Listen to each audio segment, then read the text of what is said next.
En el sermón pasado aprendimos que hemos sido llamados a ser una iglesia con discernimiento espiritual, no en el domingo pasado, en el antepasado. Aprendimos que debemos huir de la ingenuidad bíblica, de no decirle amén a todo. Al contrario de eso, aprendimos que debemos ser examinadores de las escrituras y como el mejor filtro, la palabra de Dios. Y la razón fue porque la abundancia de falsos maestros es real. Es real. Pero el apóstol Juan no solamente deja a su audiencia con esa exhortación de que disciernan, aprendan a discernir, no, sino que le da las pautas, las reglas o las directrices para poder ejercer el verdadero discernimiento, para poder identificar las falsas doctrinas y los falsos maestros. Así que la sana doctrina puede identificarse por 3 marcas espirituales: una correcta confesión de Cristo, una verdadera pertenencia a Dios y una afinidad con la verdad apostólica. De esa manera usted va a poder ejercer el verdadero discernimiento espiritual. Así que si usted se somete a esos 3 elementos, aunque usted vaya a Japón, a China, Corea, África, Alemania, Suramérica, usted pasará cada doctrina, cada predicación por este filtro y usted podrá examinar y decir amén, eso es de Dios, o amén, eso es de parte de Dios para mí, o tal vez decir eso no es de Dios. Así que para poder ejercer el verdadero discernimiento espiritual es necesario una correcta confesión de Cristo. ¿Qué dicen los versos 2 y 3? En esto ustedes conocen el Espíritu de Dios. Todo espíritu que confiesa que Jesucristo ha venido en carne es de Dios. Y todo espíritu que no confiesa a Jesús no es de Dios. Y este es el espíritu del anticristo, del cual ustedes han oído que viene y que ahora ya está en el mundo.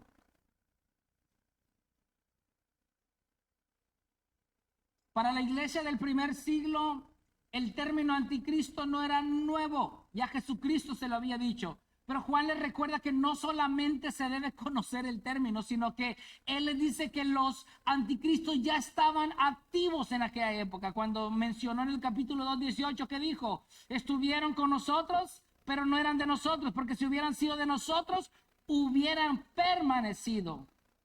Así que estos falsos maestros ya estaban envenenando las iglesias con sus falsas doctrinas. Una de ellas que surgió en la época de Juan se llama docetismo. ¿Qué creían los docetas? Ellos creían que la materia era inherentemente mala, lo que llevaba a negar a Dios. Ellos creían de que si la materia era mala, entonces el Hijo de Dios no pudo haber nacido en carne. Esta corriente doctrinal adoptó 2 formas principales. Una que presentaba la humanidad de Cristo como mera apariencia. Ellos decían que era como un fantasma que parecía carne. Y segundo, que Jesús sí se encarnó, pero la mera deidad de Cristo lo abandonó a la hora de su bautismo, o su crucifixión, perdón. Así que ambas negaban que Jesús sufriera en la cruz. Y esta fue la razón por la que Juan inicia mostrándole cuál es el elemento principal para empezar a discernir. No es que bonito cantan, no es que bonito predica, no es que tan convincente, es que tan cristológico es el predicador. O qué tan cristocéntrica es la enseñanza. Ese es el elemento principal, número 1, para ejercer el discernimiento espiritual. Así que ellos podían ver que esas doctrinas lo único que hacían era minimizar o negar la verdadera naturaleza de Cristo. Así que es necesario para poder nosotros conocer una correcta confesión de Cristo, necesitamos, número 1, afirmar la doble naturaleza de Cristo.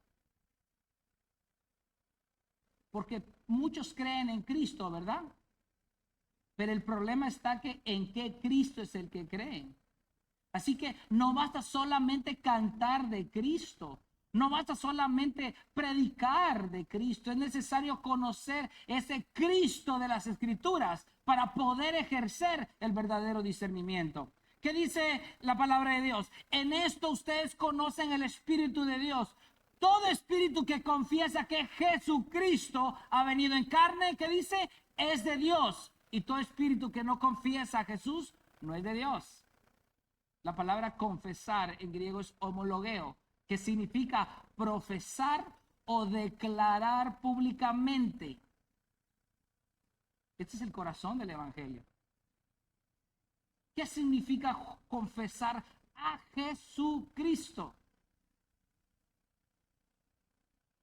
Dice que el que confiesa que Jesucristo ha venido en carne. Que hay algo muy interesante que hay que poner atención. Ha venido y la palabra en carne. Ha venido, ¿qué significa esto? Que Jesucristo no nació simplemente de la relación de un hombre y una mujer. No, ha venido, Él vino. Significa preexistencia de Cristo. Eso afirma su deidad. Y luego dice, ha venido en carne. Eso significa encarnación de Cristo, lo cual afirma su humanidad. Así que la primera doctrina inicia con creer en el Cristo o afirmar al Cristo que es plenamente Dios, pero que también es plenamente humano. Ese es el verdadero Cristo de las Escrituras. Esto es sumamente importante ya que toca el corazón de la salvación. Si se predica otro Cristo, el resultado será el mismo. Condenación eterna. Es el problema. Por eso Juan enfatizó la doctrina cristológica como primer elemento. No se fue a los sacramentos, no se fue a la liturgia, se fue a Cristo primero, como primer punto, Cristo. Así que una cristología incorrecta solo tiene como destino la condenación eterna. Luego él dice, ha venido. ¿Qué significa preexistencia de Cristo? Les voy a hacer unas preguntas respecto a esto. ¿Qué pasa si negamos la preexistencia de Cristo? ¿Qué pasa si negamos que Cristo no vino, sino que simplemente nació? Bueno, al negar la preexistencia de Cristo, entonces eso significa que Cristo no es eterno, ¿verdad? Si Cristo no es eterno, entonces Cristo es una criatura. Si es una criatura, entonces no es Dios. Si no es Dios, entonces no hay salvación. Muchas sectas como los mormones, los testigos de Jehová, niegan abiertamente esta doctrina, aunque afirman que hay salvación a través de Jesucristo. Veo incoherencia en eso, porque si no crees en el Cristo de las Escrituras, ¿cómo puedes obtener salvación a través de Él?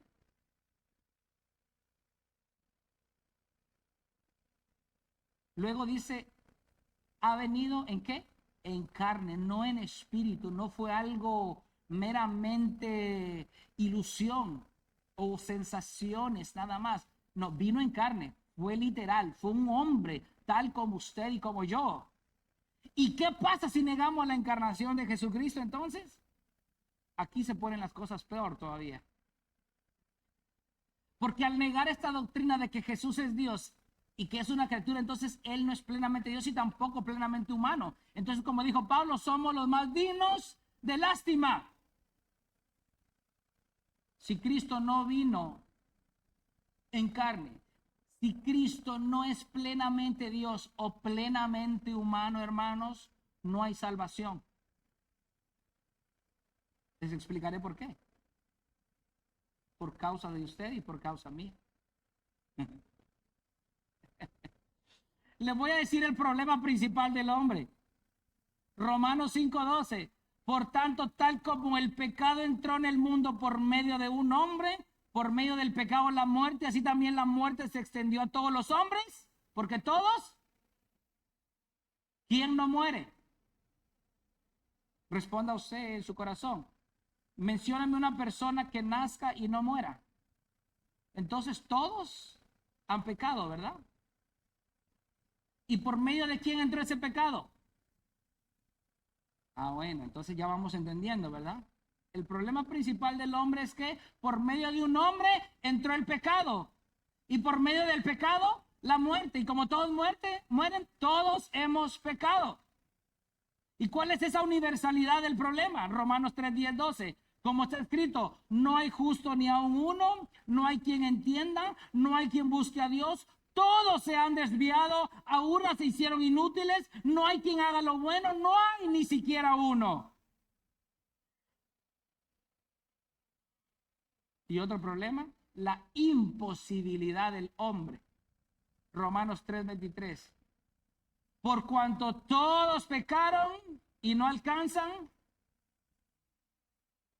aquí descansa el problema de todo. Entonces hay un problema. Todos hemos pecado. No hay ni siquiera uno bueno y no hay ninguno que alcance la gloria de Dios. Así que si Jesús no es Dios, Él también cumple con estos elementos. Él es un hombre finito, Él pecó, Él no fue bueno, Él fue imperfecto. Entonces, si Él fue imperfecto, ¿cómo usted puede depositar su fe en Él? Sería como poner su confianza en otro hombre, ¿verdad? Ese Cristo imperfecto, no es el de la Biblia. El pecado entró por un hombre. Y ya que todos los hombres son culpables de pecado, no existe un ser humano en la tierra que sea bueno. Y el problema medular de esto es que nadie puede alcanzar el estándar divino. O sea, que Dios acepte nuestras buenas obras. Tendrían que ser categóricamente divinas, a la altura de Cristo, a la altura de Dios, perfectas. Cuando usted dice yo soy bondadoso, para usted alcanzar su bondad tendría que ser bondadoso como Dios. Cuando usted dice yo soy generoso, pastor, usted tendría que, para alcanzar la categoría divina, tendría que ser generoso como Dios. Y ahorita le voy a poner límite a su bondad. Si yo le pido a usted que me regale $100 por mi cumpleaños, ¿me lo regalaría? Yo sé que sí, ¿verdad? Y si les digo que mañana, lunes, me vuelvan a regalar $100, ¿lo volverían a hacer? Y si el martes se les vuelvo a pedir, ya los amenes ya se fueron acabando. Hasta ahí llegó su bondad. ¿Se dio cuenta? No alcanza la estatura divina usted. Por eso que el hombre, cuando se quiere salvar por sus propios medios, es el peor error que cualquier hombre en la tierra pueda cometer. Para tú ser salvo por tu bondad, porque tú eres bueno, porque tú sí eres santo, necesitas alcanzar la estatura del varón perfecto. Y eso nadie. Cristo plenamente divino, plenamente humano, era necesario, porque un ser humano común y corriente no puede cumplir las demandas de Dios, ¿verdad?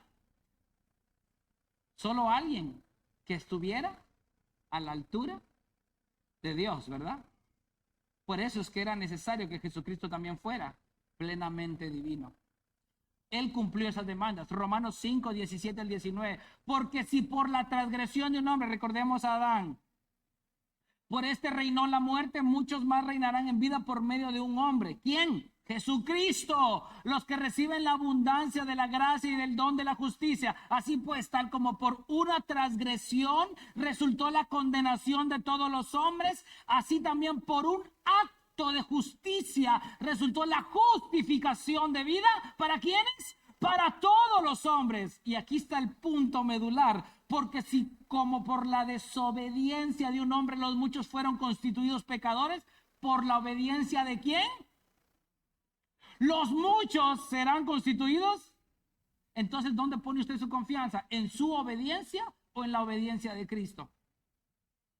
Ahí está. Era necesaria una obediencia perfecta. Y esa obediencia perfecta descansa únicamente en la persona de Jesucristo, en nadie más. No me vengas a decir que yo soy salvo porque mi papá era pastor o porque mi papá era diácono, porque crecí en hogar cristiano. A la borda con esas locuras. Usted tiene que ser salvo salvo únicamente porque puso su fe en Jesucristo. Usted no puede ser salvo por ninguna otra manera. La doctrina de la sustitución por un hombre de carne y hueso entró el pecado y reinó la muerte.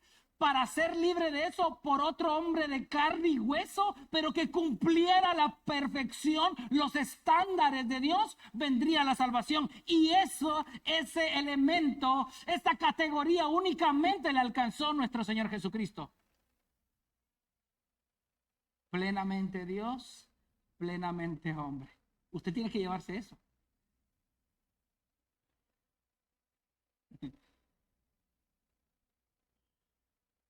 Para que esa obediencia fuera de la categoría divina, era necesario que nuestro sustituto fuera plenamente divino.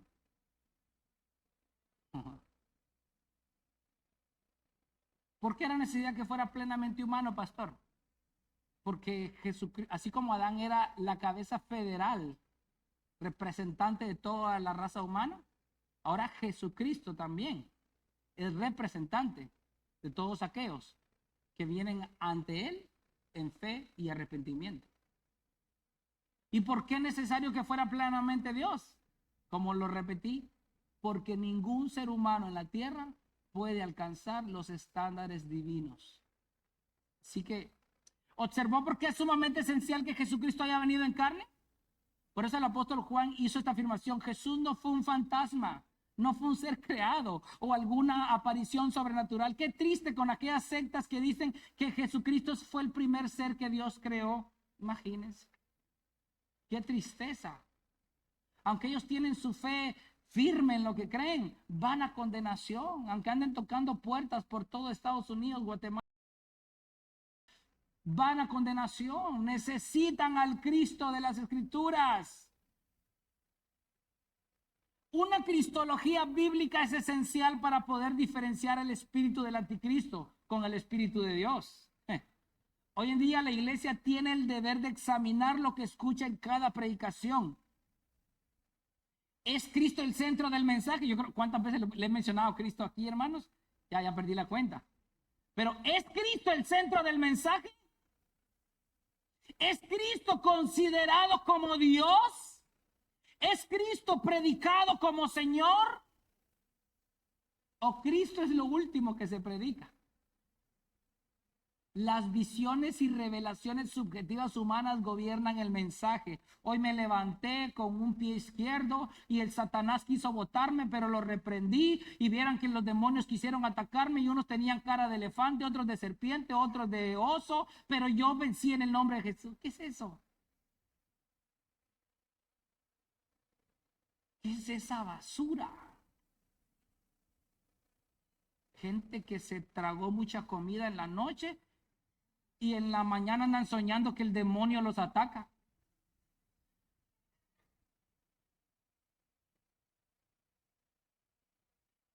Mucha gente se ensaña en predicar los logros, las hazañas del predicador, que yo ayuné, que yo vigilé, que yo me fui a la oración, que yo me fui a la montaña. A mí qué me importa dónde se va usted. A mí me importa lo que Cristo hizo, no lo que un hombre pecador pueda hacer.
Por eso Juan les brinda estas palabras tan llenas de esperanza y le afirma por causa de quien ellos ya han vencido a los falsos profetas. Y es que aquel que es pueblo de Dios, aquel que ha sido escogido de Dios, tiene el sello del campeón. Tiene el sello del Espíritu Santo. Así que el Espíritu Santo es el medio por el cual ellos son vencedores. Porque ¿qué dice el apóstol Juan? Porque mayor es aquel que está en ustedes que el que está en el mundo. ¿Quién es aquel que está en nosotros? ¿Cómo podremos vencer a los falsos profetas? Bueno, usted va a poder vencer a los falsos profetas porque si el Espíritu Santo mora en usted, usted ya tiene una identidad de hijo. Dice 1 Juan 2:20, pero ustedes tienen la unción del Santo y todos ustedes lo saben. Así de simple. El que posee el Espíritu Santo lo sabe, no duda. No tiene aquella duda de que será que sí, será que no, será sandía, será melón. No, tiene al Espíritu Santo, tiene la certeza que Él mora en él. Y no significa que porque mora el Espíritu Santo esa persona dice yo me jacto porque yo casi no peco. Es más, no me acuerdo la última vez que pequé. No, mentiras. No, peca. Pero sabe que el Espíritu Santo lo guía al arrepentimiento, pide perdón y Dios lo restaura una vez más. Vence porque también el Espíritu Santo permanece y permanecerá en él, o sea, por su permanencia. 1 Juan 2:27, en cuanto a ustedes, la unción que recibieron de él permanece ¿en dónde? En ustedes y no tienen necesidad de que nadie les enseñe. Ojo, aquí no es generalizar. Aquí no está hablando de los hombres que predican fielmente la palabra, porque Juan en su contexto de capítulo 2, verso 27, estaba hablando de aquellos que salieron de nosotros, pero no eran de nosotros. Entonces, basado en ese contexto, les dice, ustedes no tienen necesidad que ninguno de ellos les enseñe, porque ustedes tienen la unción del Santo, el Espíritu Santo. Pero así como su unción les enseña acerca de todas las cosas y es verdadera y no mentirá, así como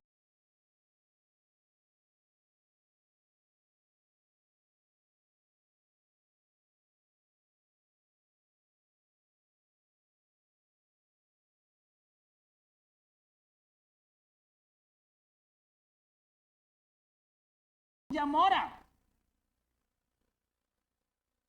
Ahorita tú te vas a dar cuenta a través de este ejemplo que te voy a dar si realmente el Espíritu Santo mora en ti. Y si no, al final del sermón te voy a dar la solución. El Señor me está mostrando ahorita que aquellas primeras 5 personas que traigan $500, $10,000 o $20,000 vienen más. Si eso te conmueve y dices, yo creo que eso viene de Dios, no tienes el Espíritu Santo todavía. Y estás en peligro.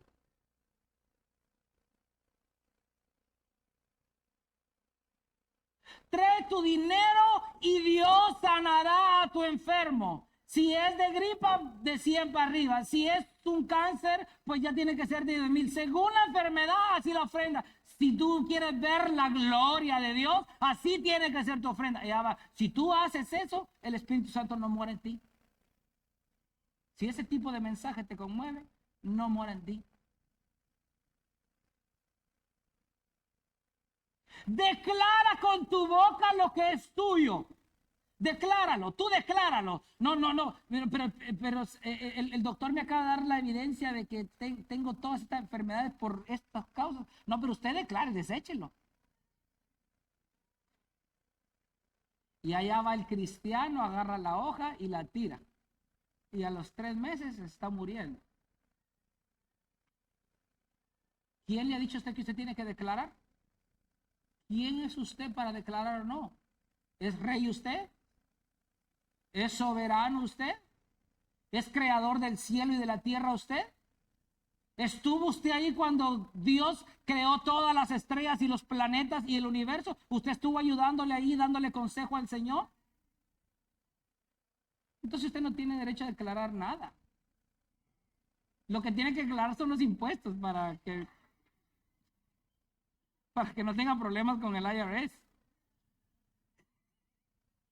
Decreta que el tiempo de la adversidad ha llegado a su final. Ay, sí. Es que ya llevo 3 años ya de que no paso de sope a gavilán. El pastor me dice que yo tengo que decretar. Sí, yo decreto, Satanás, ya, se acabó mi tiempo de adversidad. ¿Qué es eso? ¿Qué es eso? ¿Decreta? ¿Quiénes dan decretos? Los reyes, los gobernantes, no los bufones.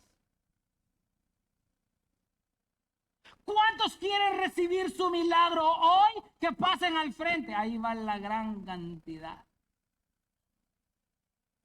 ¿Se da cuenta? Una persona que tiene el Espíritu Santo solo se pone la mano aquí y dice, charlatán. Este cuate no me causa ni cosquillas, porque el Espíritu Santo lo protege. ¿Se da cuenta por qué es vencedor? ¿Verdad que no es por su propia fuerza? El Espíritu Santo le dice, te di chance que escuches a ese charlatán solo para que te des cuenta cómo son engañados los ingenuos. Todo aquel en quien el Espíritu Santo mora no dirá con facilidad un amén a semejante aberración. El Espíritu Santo no le generará no solamente desconfianza en ese tipo de falsos maestros, lo llevará al lugar seguro donde toda falsa doctrina queda destruida. Si en caso aquel que tiene el Espíritu ese cristiano dice como que me pareció muy convincente de que sí, porque la Biblia dice que el poder de la vida está en la lengua y de la muerte está en la boca. Entonces, ¿qué creo? ¿Lo que dice la Biblia o lo que me dijo el predicador? No, el Espíritu Santo no lo va a llevar a los sentimientos, no lo va a llevar a la razón, lo va a llevar al depósito de la verdad, a la palabra de Dios. Así que es vencedor por su guianza. Juan 16:13 dice, pero cuando Él, el Espíritu de verdad, venga, los guiará a toda la verdad, porque no hablará por su propia cuenta, sino que hablará todo lo que oiga y les hará saber lo que habrá de venir. Por eso el cristiano vence a los falsos profetas, no por su estudio personal, no por haber estudiado en un seminario. Fuera bueno que por estudiar en un seminario tú vences a los falsos profetas. No, es mentira eso. Conozco cientos de personas que se han graduado en doctorados en teología y siguen a los falsos maestros como ovejas que van al matadero. No sé cuál es su motivación. ¿Se da cuenta por qué no basta con tener buena teología? Es que porque no le perteneces. No puede permanecer la verdad con el error adherida. Son inconsistentes. Es como que tú quieras mezclar agua con aceite. Es imposible. Es que Martín Lutero lo dijo. Aquel que se considera defensor de la verdad no puede cohabitar con los falsos maestros. Estos tienen temor de caerle mal a las personas, pero también de ofender a Dios. En pocas palabras, ellos le sirven a Dios y al diablo.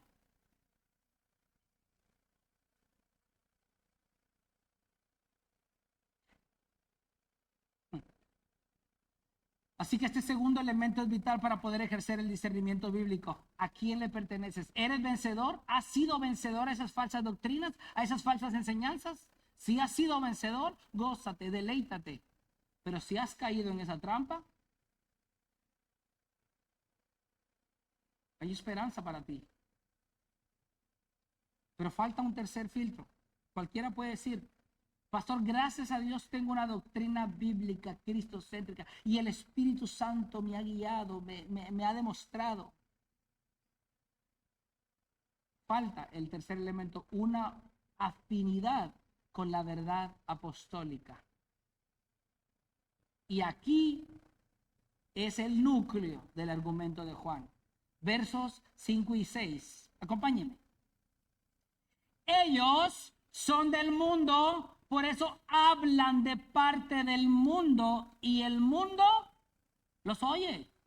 Nosotros somos de Dios, El que conoce a Dios nos oye. El que no es de Dios no nos oye. En esto conocemos el espíritu de la verdad y el espíritu del error. El apóstol Juan culmina con su exhortación dejándoles evidencias prácticas en las que ellos podrán diferenciar entre los que son de Dios y los que son del mundo, los falsos maestros y los verdaderos maestros, los falsos profetas y los verdaderos predicadores del mensaje del evangelio. El mensaje no tiene muchos buenos resultados muchas veces. ¿Por qué? Porque se predica la verdad del evangelio. ¿Sabes qué sucede con el mensaje del evangelio? El verdadero mensaje del evangelio. ¿Lo amas o lo odias? No puedes estar en intermedio. Al tú escuchar el mensaje del evangelio, dos cosas tienen que pasar. Tu corazón se ablanda y caes en arrepentimiento y fe, o te endureces y odias el mensaje que has escuchado. ¿Por qué? Porque como dice Juan, ese mensaje no se alinea a la corriente del mundo. ¿Te das cuenta? La afinidad apostólica es que ese mensaje o esa doctrina no se alinea con la corriente del mundo.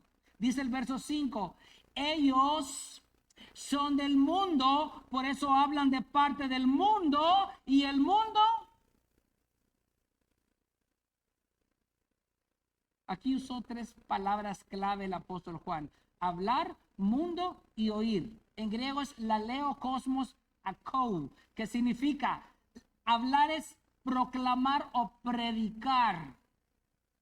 Mundo, cosmos, significa el sistema mundano, no necesariamente el planeta Tierra, es el sistema mundano. Y oír, que es akou, prestar atención o escuchar con atención o comprender.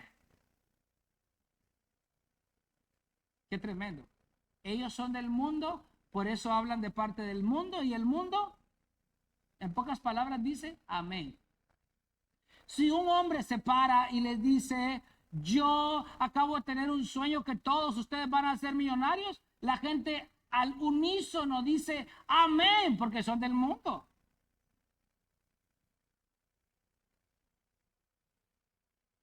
La iglesia enfrentaba con corrientes doctrinales en aquella época. Era fácil de digerir las falsas doctrinas. Ellos afirmaban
poco del Evangelio o nada del Evangelio.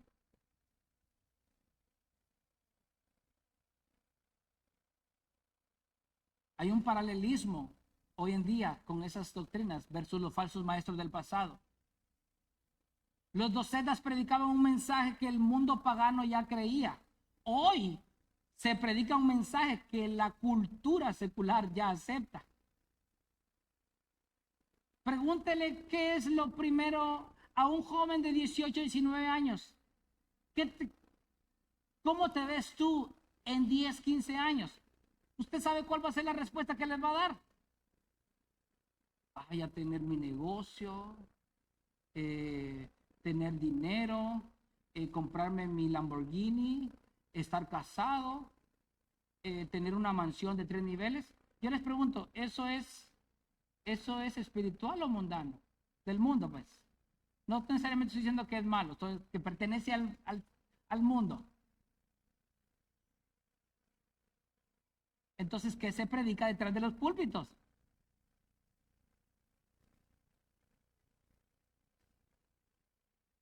Trae y Dios te dará. Ven que Dios ya está preparando la mujer de tus sueños.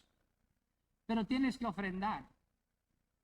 Trae esto aquí y Dios te prosperará.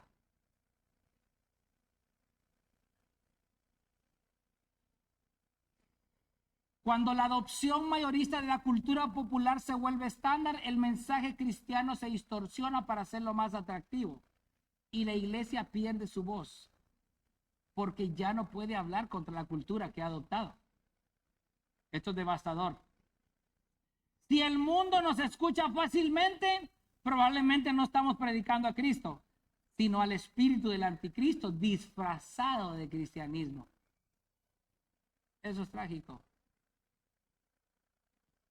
Es preferible que una iglesia vaya creciendo paulatinamente, como un bebé, ¿verdad? Que va creciendo ahí, mes tras mes, semana tras semana, año tras año, despacio. Y no acaparar una gran cantidad de gente para que después toda esa gente, junto con el líder, se vayan a condenación eterna. Observen lo que dice Isaías 3, 8 al 11, nueva traducción viviente. Ahora ve y escribe estas palabras, escríbelas en un libro, así quedarán hasta el fin de los últimos tiempos como testigo de que este es un pueblo rebelde y terco que se niega a hacer caso a las instrucciones del Señor. Le dicen a los videntes, dejen de ver visiones, le dicen a los profetas, no nos digan lo que es correcto, díganos cosas agradables, cuéntenos mentiras, olvídense de toda esta tristeza, apártense de su senda estrecha, dejen de... Es la generación de hoy.